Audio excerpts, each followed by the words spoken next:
aim to differentiate ourselves. What Right. better to differentiate yourself than the way you sound, the way you look, Right. the way you act, the way you market, the way you view something is how you're going to be implementing it. So if you view it as an advantage, think about how I can make this an advantage, right? We know all real estate agents want to acquire clients consistently so that they can grow their business and income for that great lifestyle. This broadcast brings you the best and top people in the industry to support that quest. This is Dave Fanale, and I'm here to bring you the Real Estate Skill Builder broadcast, Real Estate Talk TGIF, brought to you by Real Estate Skill Builder and Align, your premier real estate solution. Good morning, everybody. As I said, my name is Dave Fanale. This is Real Estate Talk TGIF, episode 371, 366 weeks in a row. That's over 7 years. And we're forging on to 10. So anyway, today, every week I have on a different type of great in the real estate industry. Everyone that comes on here has so much knowledge and so much insight into this business of real estate, where there's so many different things. Like next week, we're going to have a woman who helps moms create business by doing less work every week and making a lot of money. You know, we've had on we've had on the greats like John Cheplack. We've had, local agents. Today we have a local agent who is one of the greats as well. His name is Eric Eckhardt. Eric, thanks so much for coming on the broadcast today. And I know it's earlier than usual. Yeah. No, with two kids, this is actually like the middle of the morning for me. So this is nice. So, Eric, you're Alliance investment property specialist. You've been leveraging your market knowledge in grand style through working a lot of real estate lead deals in Brooklyn, New York. You've been in real estate for a while. You've been with Align for a while when it was Sakura Group, et cetera. And one of the things that you are really, I believe, passionate about is getting the listing and prospecting and lead generating and helping everybody. This is one of the things that I see the most is your goal is to help as many agents as you possibly can. You do that through Align. You do that through investment strategies. You do that through, leading with integrity. And that's really what I see as being one of the greats in this industry. Is you are your ambition and your aggressiveness in this business is really great to look at and really great to understand. But you had to get there somehow. Talk to me about your journey and where you came from to get here. Yeah, I mean, I'd say if I had to pick one thing like pre-real estate that defines or has helped me in this industry is I've always been sports oriented. I mean, I was like the kid who like every season was playing a sport. It was pretty much basketball, baseball, football, nonstop. So I think after college, after kind of losing that football competitive atmosphere, right, that environment, I didn't know it, but like sales was that was gonna supplant or substitute that urge, that need. And with real estate, I mean, I started selling real estate in Brooklyn 2012. I was there from 2012 to 2018. Really, like that's when I'm sure everybody has been in real estate that long, rates were super low. People were buying like crazy. It was a great time to get into the business. In that commercial seat, I think I kind of like my life in general. I had to grow faster than probably the average person or average agent. So I had my mentor, then my mentor left. I kind of like was doing my own thing, decided to build my own team. And then eventually I just wanted to come back to Jersey. Like I'm sure you know it, or anybody that's lived in New York, like New York is a black hole, man. When you live there, you work there, it's like to get out of there is, I think, very hard. It's really difficult to do that. And all my family's back in Jersey, right? My wife's family's back in Jersey. Even though I was only 40 minutes away from them, I felt like I might as well have been on the other side of the country. So that drove me to, once I started considering living in Jersey City, that's actually what drove me to move to Jersey for work. Right. I basically started everything that I saw in Bushwick, Bed-Stuy, northern Brooklyn was happening in the towns that I grew up in. I was born in Hoboken. I've lived in Jersey City, Union City, Weehawken. That was the last town in Hudson County that I lived in before we moved to Central Jersey.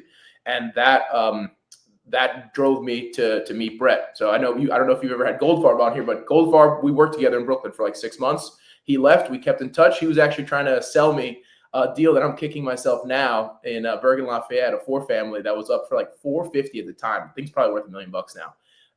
And I was young. Like I was like probably 25, 26. I was like, I didn't know how to buy. Like family or parents weren't saying like, hey, here, go buy.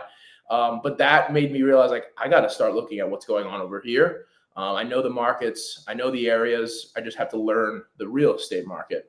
Right. And that's what brought me 2018. There was 4 or 5 of us at the time. We weren't anything where a line is now, which is amazing to see. And it brings me to where I am today, where now I'm like, I've kind of had this click too this last year. While I do dabble in that residential, I help friends and family with that residential. My passion, what I love is the chase for that investment property. I think that competitiveness, right? Like the thrill of like calling through a neighborhood, finding a lead, and then like fostering that, and then having it develop into potential commission, right? And then seeing the investment side. What I like the most is I'll see a property. Not to say like the property is part of my French, like shit or like needs work, but it's like you're selling something, and then 6 months to 9 months later, that thing is completely transformed. And you're seeing like, I don't want to say we get too much credit here, but like, it's like our imprint in the neighborhood, right? If I didn't cold call that owner, if I didn't bring them that offer, if I didn't know that investor, that property stays as the eyesore. So I think that's what really has like empowered me to try and do more on the investment side. Yeah, I think it's really interesting. I want to do a real quick side note. People might think that 40 minutes is not a big deal to get from one place to another, but in this area, it pretty much is. For instance, it's probably only 6-7 miles away, but it could take you an hour and a half to get there. So that's the area that we live in the New York metropolitan area. It's not easy to get from one place to another, and they got more roads than you can think of. Anyway, you hit upon one thing that's really cool about investment properties. For me, through my entire career, the biggest fun that I have is the transformation of that property, right? So you see it, and you have to have. I think it's a real gift that you have, and some people have, and I like to think I do. When you can see something and say, okay, we can do this, and we can do that, and that will make this place really cool. I've done it in places that I've lived. I mean, I'm just finishing up my own place now with a little bit of a vision that I had. But that's the thing, right? And so when we talk about investment properties and you talk about going after them, I want everybody to know that anybody can do this. It's just how you set it up and who you know. We've had Encore Kapoor on several weeks ago to talk about off markets and investments and flips and everything else. When you're looking for something like this, Eric, are you actually looking for it, or you come across it and you're ready to go?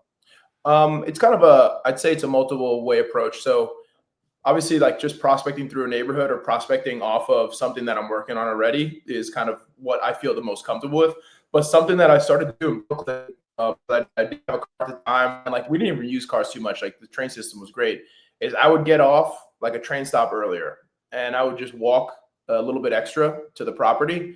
And our manager used to always say, like, look at the buildings, right? Like if you see a vacant retail, if you see if you're in northern Brooklyn walking through and you see 6 families, like every single property has a shade, has a curtain, has something. So if you see a couple that are completely open, right, or something that looks a little bit more run down, like it's just it's more of a feel. And to me, that was a very reputable pitch, right? Like if I'm cold calling you and I'm like, Right. hey, I walk by your building, I noticed that like looks like you have 2 units that are vacant, or I noticed that the retail is vacant. Like, what's the plan here?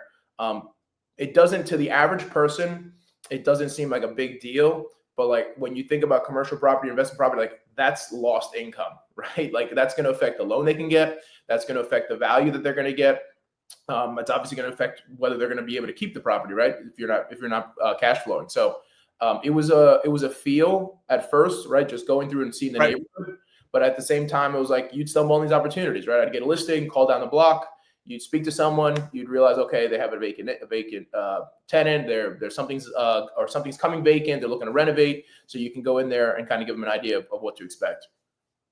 Yeah, so it's sometimes it's a feel, sometimes it's a look. I mean, so you talked about prospecting the area, and you'll drive by something and see something.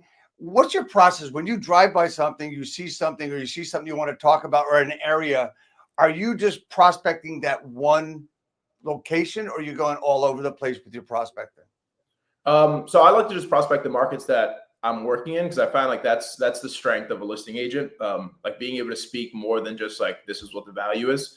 But I would say it's with prospecting in general.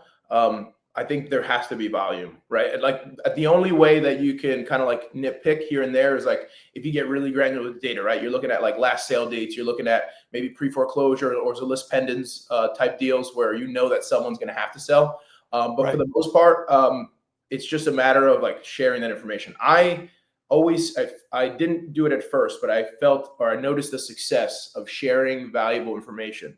One of my favorite, I probably told you this before, favorite interest generators was like the Bed-Stuy Historic District was tripling in size, right? So like all these owners in Bed-Stuy got this letter from the city. A lot didn't really understand what that meant, right? There's good, there's bad.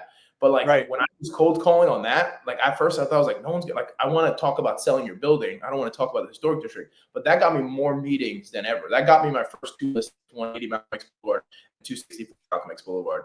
And then what I would say to take that one step further is like a manager at the time was a big believer in if you get a listing in an area, in a block, there's no reason why you shouldn't be able to get another. Like one, that thought of there's a saying in commercial real estate that you should be able to go to the roof of the building you're selling and like throw a rock and hit the buyer, right? Because the buyer is within the market, the buyer is within the area. But that happened. I had my first 2 listings on Malcolm X Boulevard. I picked up like that. Then I picked up 2 on Sumter. So it was like when I pick up something, I'm calling the entire block, probably the immediate like 2 or 3 blocks, because that's the easiest way to pick up more inventory. So basically what you're saying is one deal got you another, or several as it went through. Yeah. I mean, I think people underestimate. They think of like, if I get a listing or if I get a deal, like how can I leverage that? And it's like, you have to share that, right? And the people that's most affected, like the people that are affected most by that property trading, by that property being renovated, being improved, are the direct neighbors, right? The neighbors probably know the owner, right? They've probably been by that building. If they've seen it down, they're like, hey, this is an eyesore. This is causing my value to be held down. So whenever you're seeing the opportunity to like improve a neighborhood or improve a property in a neighborhood that isn't necessarily there, it's going to help everybody, right? And they're always taking like, I rarely speak to an owner and share information about an investment deal or a property that's being worked on that they're completely aware of, right? They see it happening, but they don't really know. So it's a matter of like just you're kind of like that nosy neighbor sharing information with the market. So I want to bring this back to residential and residential lead gen and prospecting, and I want to go to the biggest portal out there, Zillow.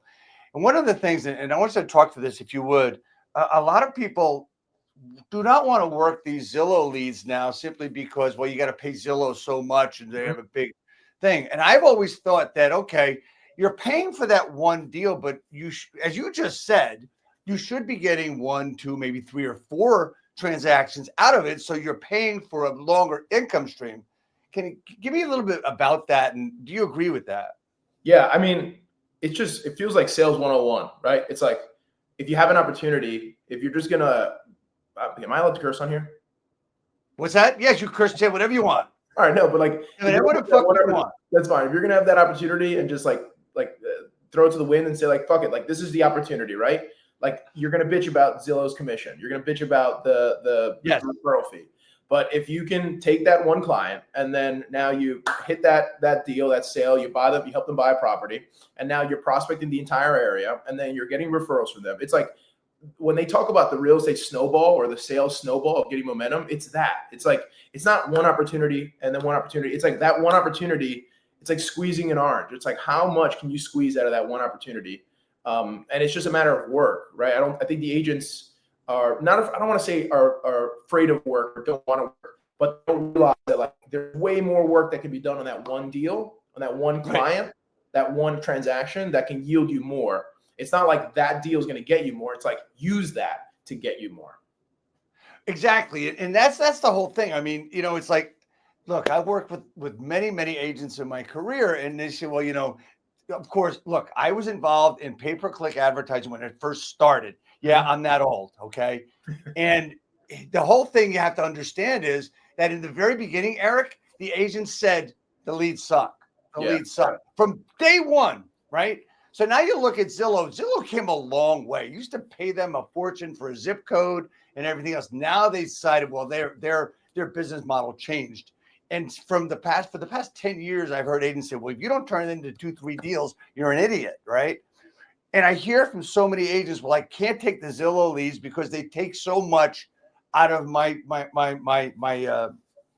pay, right? They take so much out of my commission. And I said, well, how many deals are you getting out of that lead? Well, one.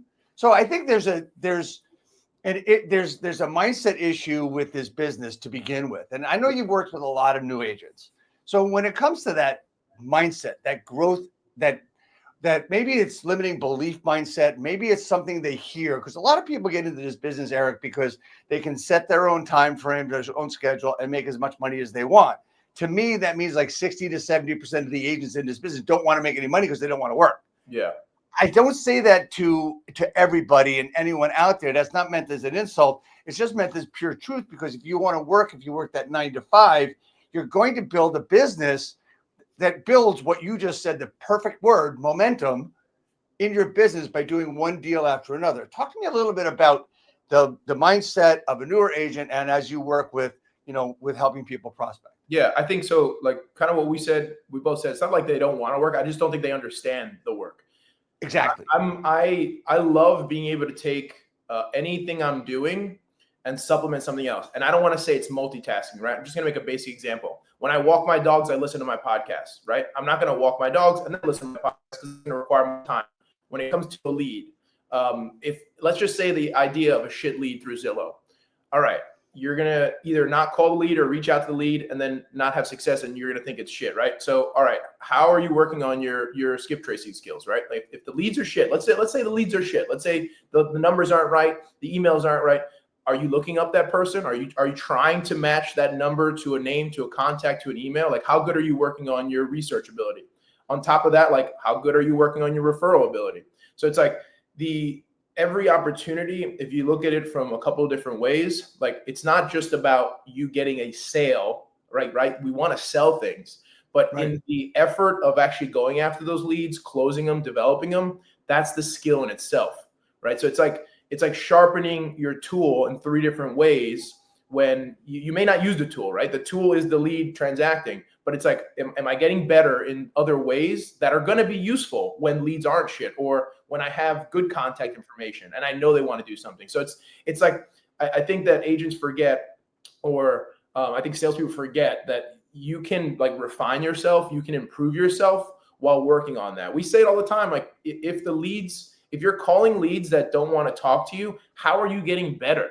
Like, how are you getting better communicating with people that don't want to talk to you? Because there's going to be a lot of people who don't want to talk to you. I cold call a lot of people don't want to talk to me, but there's 5, 6, 7 conversations a day where like one question, one phrase, the way my tone shows up with them, I get a little bit more interest. I build a little bit more rapport. So it's that. I think agents can have to see that in doing one facet of the business, you're actually being able to improve 2 or 3 ways that'll help you in the future.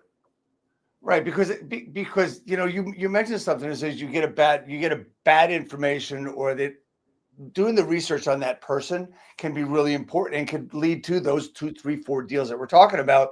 And also, getting, look, I tell you what, experience is the biggest teacher of all, and talking to people that don't want to talk to you. I mean, how many times have you gotten a lead where they say, well, it was a mistake. I didn't mean to click on it, or I clicked on nothing. Does that happen often? And how do you handle it? I'll tell you one better in the sense of like a worse interaction. People that hang up on me. When we were trained that like when people hang up, you call right back and oh, I'm so sorry, we were disconnected. That's matching tonality. When they hang up on you and you have quote unquote the balls to call back, every single time that I call back and they pick up, you have a conversation because respect the fact that you're calling them back.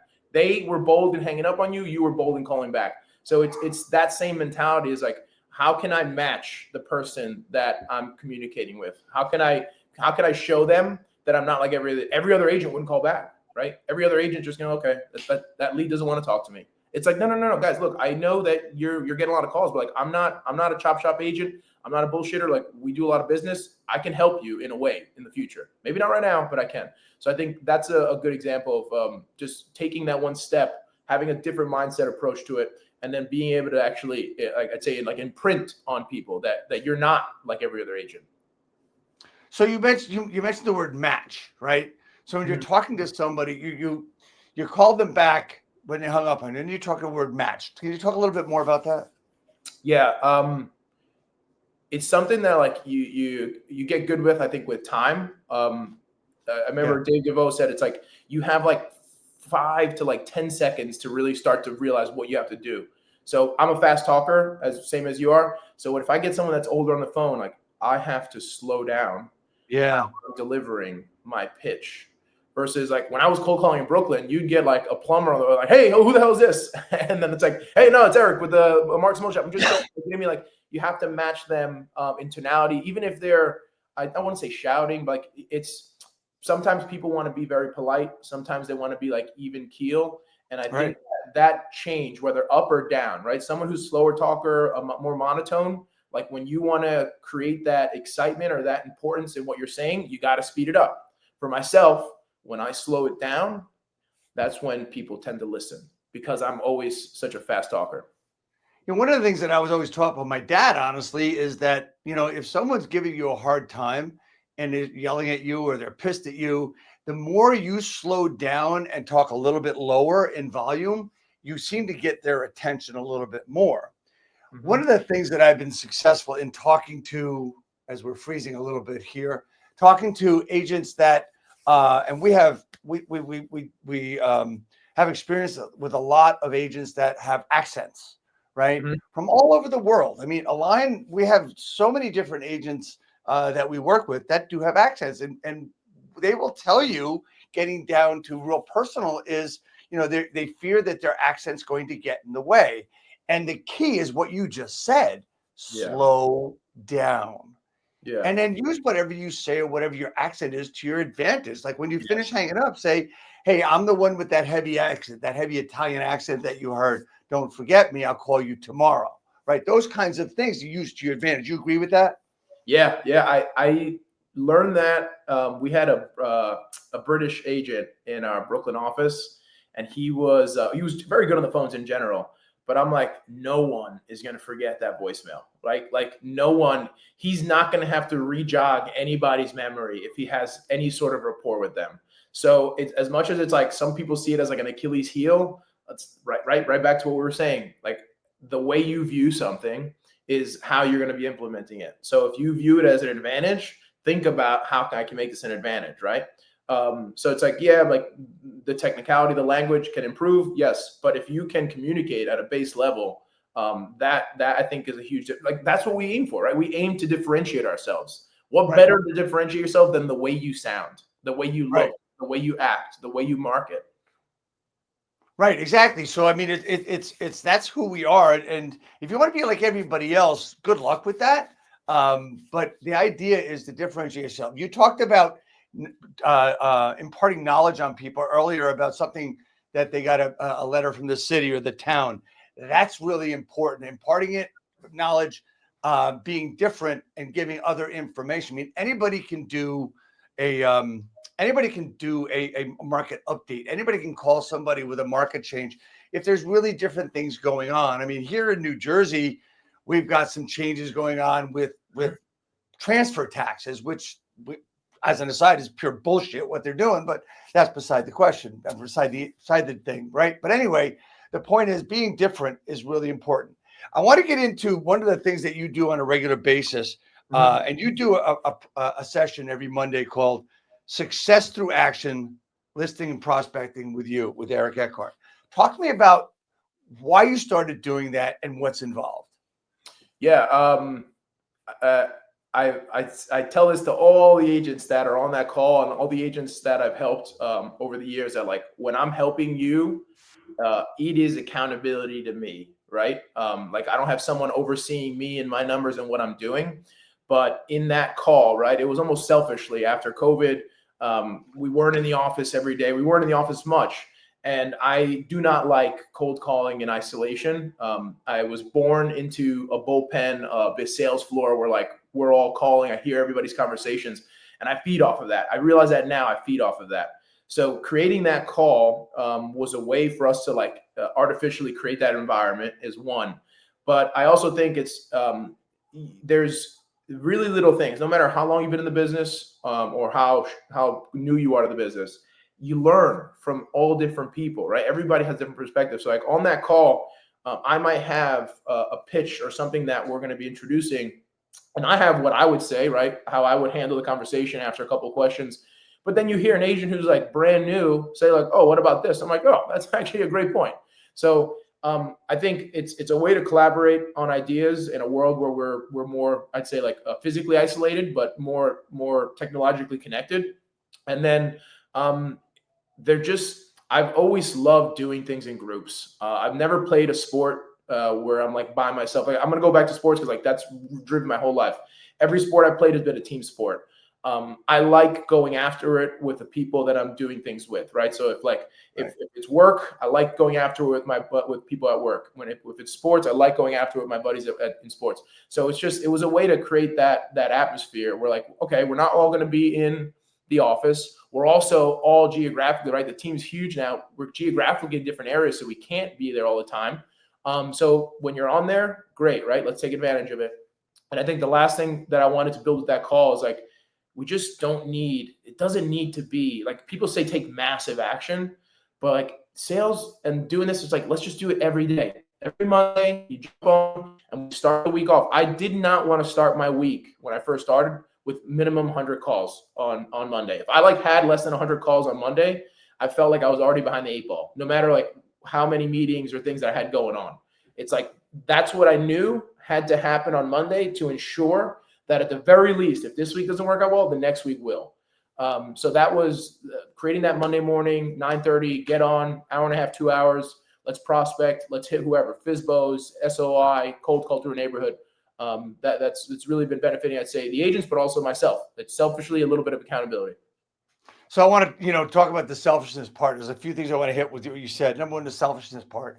That is truly important for anyone that gives, because I'm going to tell you that a lot of people give with the session that you do. And actually this broadcast, I started because I wanted to help as much as I possibly could. As time went on, I've had so many experts and so many greats, including yourself on this program, that it's helped me. I ask selfish questions about what I need to get through.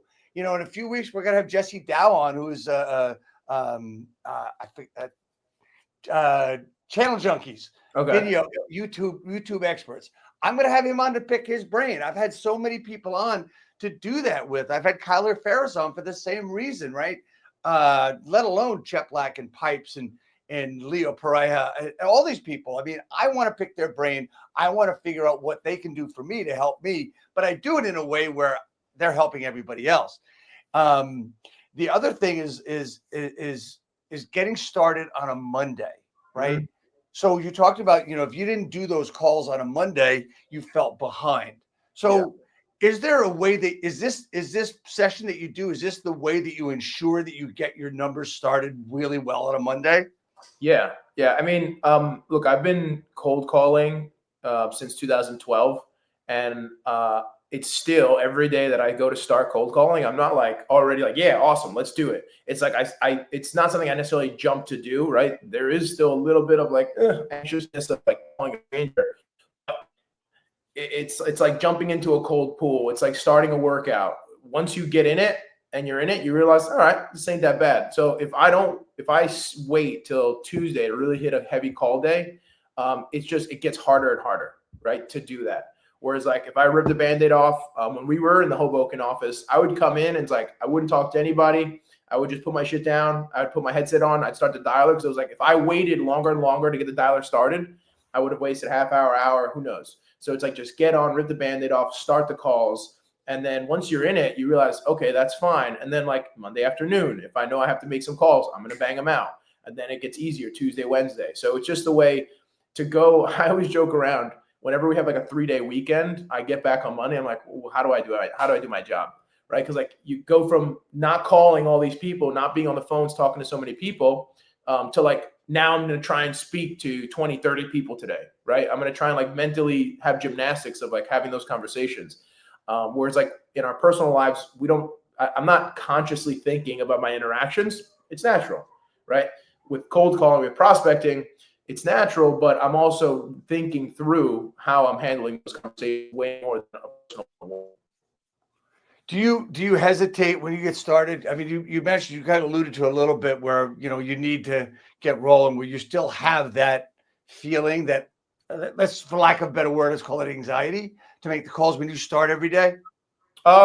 Yeah, like always. I mean, I'd say it's gotten better with time. Like I know it doesn't Right. matter the outcome of the call, but it's more like an uncomfortableness of like, I'm going to call these people that don't want to hear from me. But then you have one conversation of value, and you're like, okay, like this is why I do it, right? There's 90% bad outcomes. This 10% good outcome is what I'm searching for. So like you have to have that proof of concept, that good interaction to be able to like overshadow all that other stuff. Look, I don't stretch before I run. Like I put my sneakers on, I'm out the house, and I start running.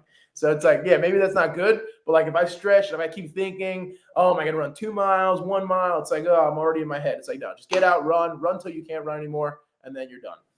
So my right torn hamstring just hurt because you said I don't stretch before I run. So I feel it. Believe me, I have been stretching for years before I do anything. Yeah. And so it's just habit for me, but habit for you and habit for people that actually make the calls every day.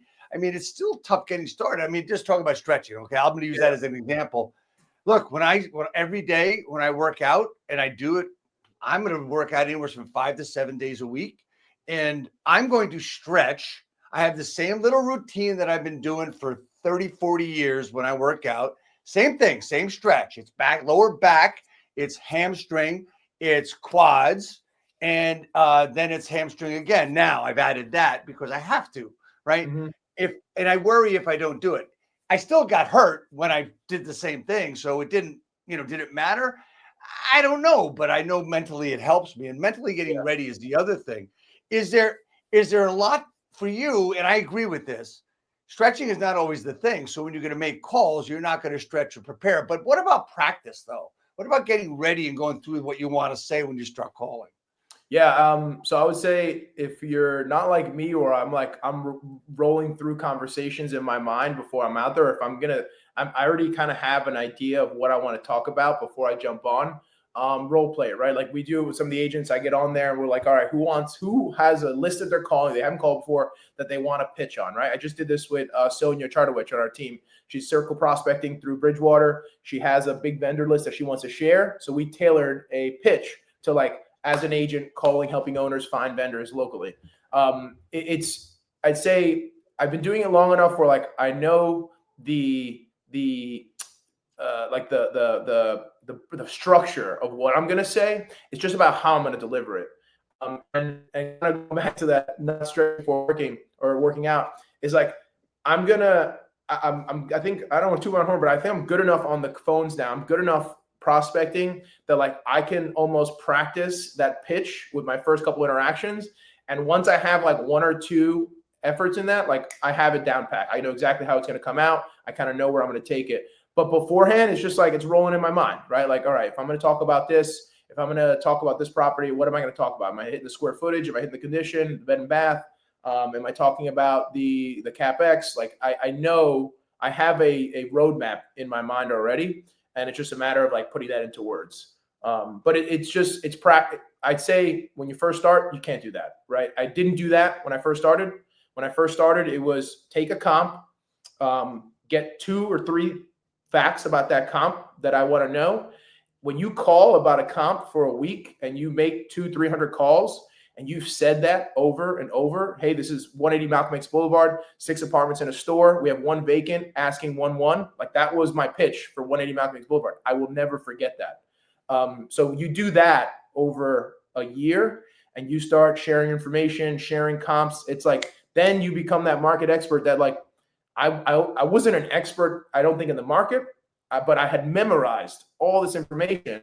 And like, boom, like you couldn't challenge it, right? You couldn't say, no, you don't know what you're talking about. It's like, that's fine. It's almost like the compound effect where you're doing the same thing over and over again, giving the same market information, and it makes it easy when you go to the next one, like it's a Yeah. different property or whatever it is, that you know the market, you know the market in and out. And that's what I would say to agents too, is the importance of knowledge of the market is probably tantamount, paramount to anything else. Because when people ask you questions, it's not that you had to study, it's that the work you did prior and knowing the market, what's on the market, what's sold, why did it sell, what did it sell for, why didn't it sell, was it overpriced, was it underpriced, what was it? That's a knowledge part of the market that you need with experience. And that's something you can get quickly if you study the market. One other thing I want to hit, we talked about getting the number of calls in. We talked about the structure of calling back when you get hung up. The other thing is schedule. Mm-hmm. The schedule, I talk about this all the time. I do a session. Actually, I do a session every Friday about schedule planning and prep. What does your schedule look like, and how important is that to you to achieve the what you want to achieve? Yeah, I mean, I would say, to be completely honest, I don't operate well on like the virtual world, right? So like the calendar, I utilize a calendar, but I have a physical planner that I use, right? Like that is where I really, that is more important to me than what's on my Google Calendar, because like that's how I live. But yeah, it has to be, if you're naturally structured, naturally disciplined, you can probably not be as structured with a calendar and planning, but I don't think that's most people. I'm very scatterbrained at times. I got 1,000 things going on in my mind at once. So it's like, if I don't write down from 9 to 11:30, I'm prospecting. What'll happen is I'll call for an hour, and then a text will come in, an email come in, and then I'll try to put out a fire, or, oh, I forgot I have to send the report to this guy. And then you think that's important. But I used to have, before I had my planner, this is very, I heard Aaron Jungrice, a big broker in the city. He said he used to have a big legal pad, and he would just write down everything he has to do. And throughout the day, it was just crossing that list off. So that's what it got to for me at first. It's like that. I got that planner idea because I was like, I just have to sit down. And there's a book I read. It was like 7 Habits of Highly Successful People. It's like, just figure out the top 3 to 5 things that you need to get done today, right? Get those down on paper and do them. So for me, it was like, if it's prospecting, it's prospecting. I have to hit 100 or 100 calls, or I have to hit 20 contacts. If it's, I got to get these 2 reports out, get those 2 reports out. But there's nonstop work in sales, right? Like, you could be working on your marketing. You could be working on finding a new market. You could be working on finding a VA. There's nonstop work. So like, if you don't sit down and think like, what are the 3 to 5 important things I need to get done today to move forward? You're just going to be grabbing at straws all day long. And that's helped me. Like I said, I'm very big on like just being honest with yourself. If the calendar on the computer works, great. If a calendar on paper works, great. If you I had a little contract on my desk that was like, I had to look at every day, like what I wanted to do every day, follow-up wise, like do what works for you, right? Obviously follow the things and the advice that people give you, but find how you work. Think back to like anything you were successful in. How did you do well? What was that environment like? And replicate it with sales. Yeah, that's really important. I mean, it's funny. You talk to a lot of people. I talk to a lot of people, and I hear how they do their schedule. Some people work off of lists. Some people work off of time blocks. Some people work off of I mean, if you have a time block, there has to be action involved. There has to be action in that block, or else the time block is bullshit, right? Yeah. So, I mean, when you talk about lists and stuff, there's no reason why you can't have a time system digitally, right? Mm-hmm. Google Calendar, whatever, but have a list of shit you want to get done during the day. It's really important to have, the most important thing to me is discipline. Yeah. So you've worked at discipline in your life, and you learned a discipline. Did that discipline have to be learned for you, or was it something you grew up with? And this thing, discipline, is a skill. Some people have to learn. I'm a swinging pendulum of discipline. I can be the most disciplined person you've ever met, but I can also be the most undisciplined person you've ever met. So going back to like what works for you, being honest with yourself. I do not like to cold call late in the day. It doesn't work. There's always like, oh, call from 9 to 11, and then 3 to 7, or 4 to 7, 5 to 6. I am at my best firing in the morning like I am right now. So like I need to get my bulk interaction, people and prospecting and marketing done in the morning. Like that's when I'm at my best. I'm not going to half-ass it. I'm not going to be thinking about what I'm eating for dinner, where I'm working out, what I'm doing. Now with kids, it's like, okay, like what do we have to do for the kids later in the day? The morning is like, I know that has to happen then. If I don't get my calls that I want to get done in the morning, I already feel like it's like, okay, like we're bullshitting today. So it's like, you have to see what works. For other people, like there's a couple agents on the team, they're like, I can't believe you call at like 9 o'clock in the morning. Like who wants to talk to you then? And I'm like, guys, I've been doing this since 2012. I promise you, there are people that want to pick up. Now, I'm not telling you that you need to call at that time. It's like, if you want to call 12 to 2, that's fine. You want to call 4 to 6, that's fine. But like, do what works best for you. But don't knock it, right? I would say one day a week, I'll make late calls because I know that there's people I can't reach in that morning hour. But I'm also not going to kill myself thinking like, what if I was also calling 4 to 6, 5 to 6, 5 to 7? It's like, it just doesn't work for me, right? If I can get my calls done in the morning when I know I have the most energy, the most focus, that's when I'm most disciplined versus like if I call 6 to 7 and I smell what my wife's cooking and I know that I want to work out, it's like, yeah, man, that's when my discipline goes out the window because I'm tired, I want food, and I'm like, yeah, I'm going to go have a bowl of pasta versus finishing off these calls. So yeah, I'd say just figure out what works for you. And then that's where you can find your discipline, like what really the environment that works for you. Yeah, I think that's really important. It's funny. I mean, I can do the calls in the morning, and then what happens to me is in the afternoon, I get a second wind, like around 3:30, 4 o'clock, and it's like, oh shit, I'm supposed to be somewhere at 6:30. I'm supposed to be somewhere at 6 or whatever, and I say, holy crap! I mean, I got to stop, and I'm on a roll. Yeah, I would tell people that if you have a time and you know when you can get on a roll, that's the best place to time to do it. That is if you get the right connections. So, all right, man. So this has been really great for anybody that really wants to build momentum in their business. We talked about discipline. We talked about prospecting. We talked about calling, and you also talked about all the different types of lead gen pillars that you use. Mm-hmm. Where did you start with your lead gen pillars, and what are your basics for pillars themselves, being it SOI or buyers or sellers or FSBOs or whatever? Talk to me a little bit about that. Yeah, so I'd say the bigger bulk of it is circle prospecting, cold calling, because that's what I started doing business-wise. Like I was calling into a market in Brooklyn that I didn't know anybody. So like that was the only way that I could generate business. So I got really good with that. The SOI nowadays is so easy. I mean, with social media, I same thing as a pendulum. I ebb and flow with social media, like whether I want it or whether I think it's useful for me. But the proof of concept was after COVID, putting all those videos up. That's when I really went, I'd say hard with social media. And like, I would see someone 3 months later from a story that I post. And they were like, oh my God, that thing that you posted about that attorney, that was really funny. And I was like, holy shit. Like, I don't ever text this person. I see them 2 or 3 times a year. The person I'm thinking of is my wife's good husband. We're like, I know really well, like we have rapport and all that, but we don't talk all the time. And I'm like, that reached him, right? Like he saw that, right? And it's I think it's circle prospecting that my SOI is really hit through social. So I just try to make sure, and like it's easy to be genuine on there, right? Like you see someone with their kids, you see someone with their family, you see a friend who you haven't seen their parents in a long time. It's so easy to have that touch there. And what I want to do now is I want to have a better and a more focused efforts towards that FSBO and expired, because I think that there's going to be a real opportunity with the market slowly turning. But I would say those are the cold calling is like hitting with a machine gun, and the FSBOs and expires is like a sniper. It's like I'm doing a little bit more research. I'm going to have a little bit more of a tailored approach of like what I'm talking about on each call. But I would say like it's that, right? I think whatever lead pillar you decide, I think you have to have lead pillars that you can hit a lot of people at once, right? Cold calling, mailers, any type of marketing online.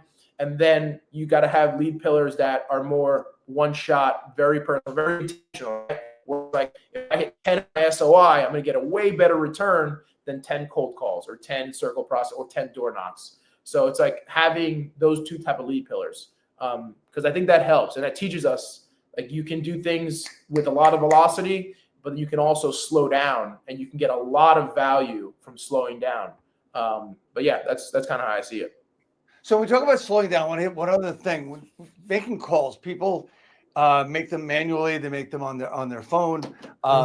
They use a single dialer, and then there's Mojo, which has a triple dialer. Just technically, what is better?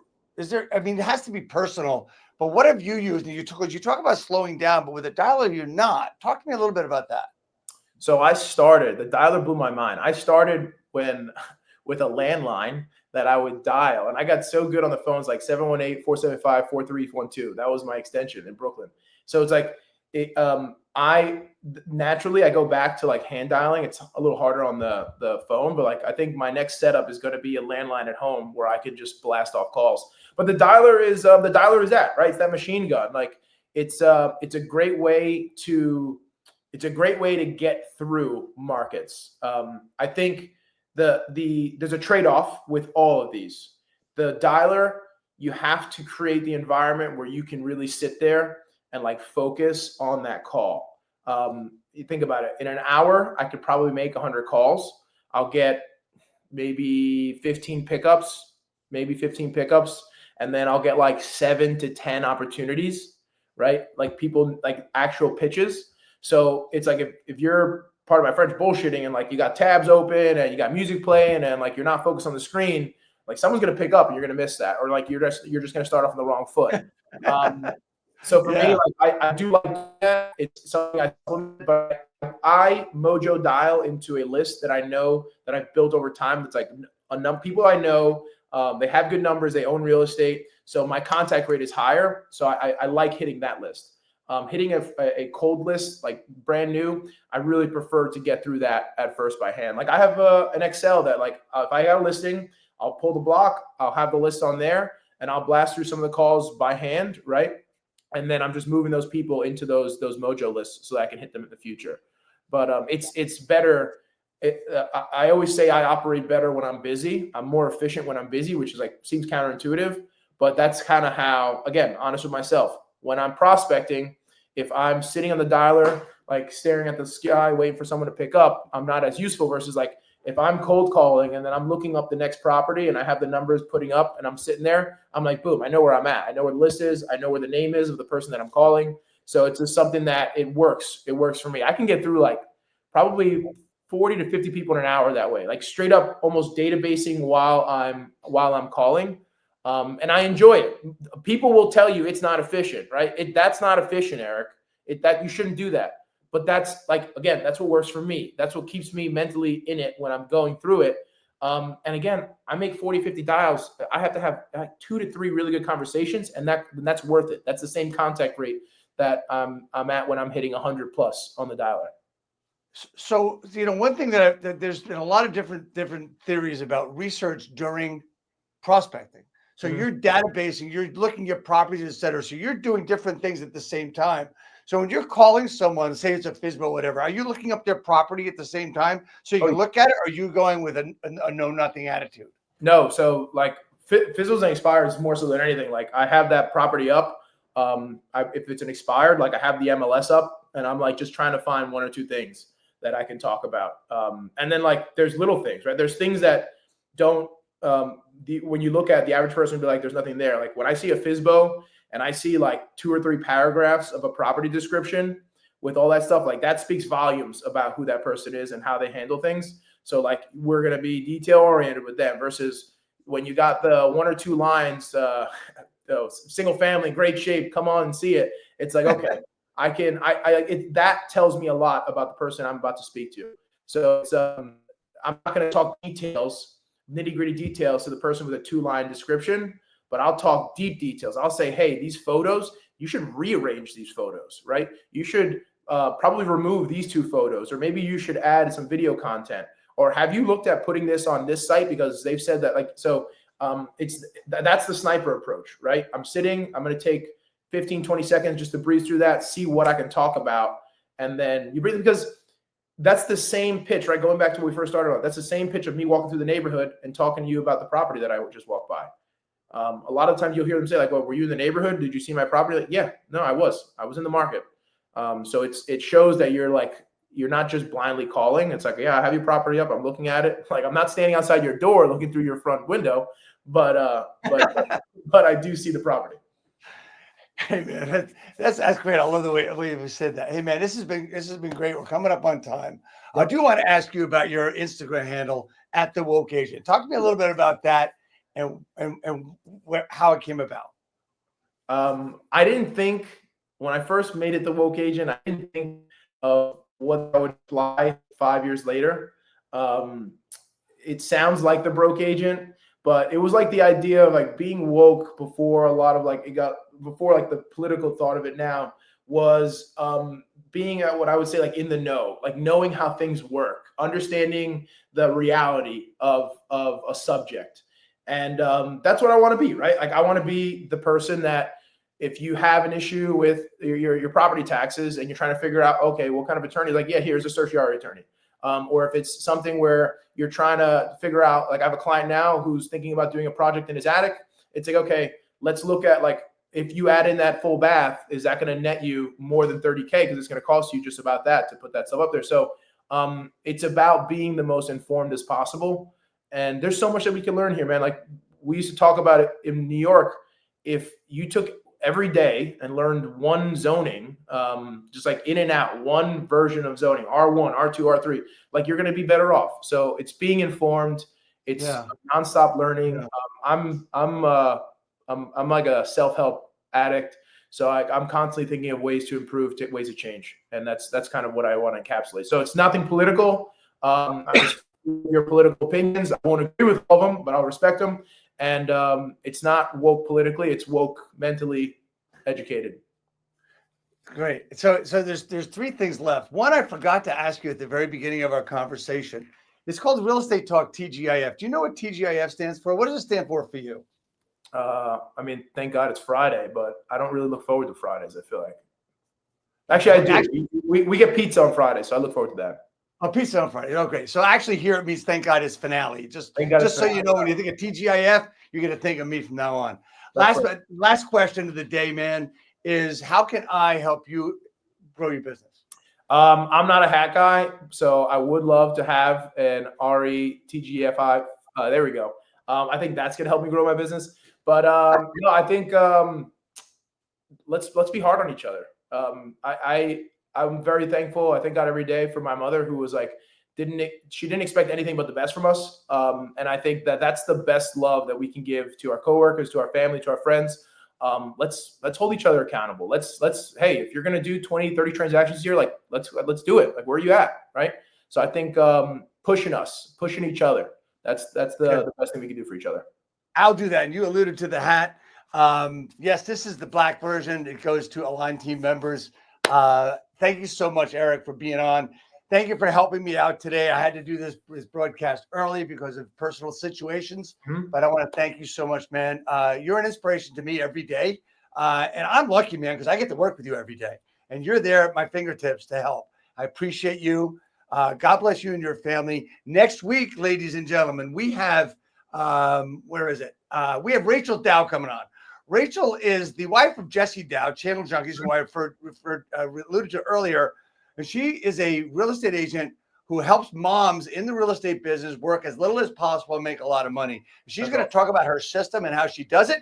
And it's going to be a lot of fun. So anyway, we'll see you all next week, next Friday. And we're going to keep going with this process and just have a lot of fun. Eric, stay on for a second as we go out.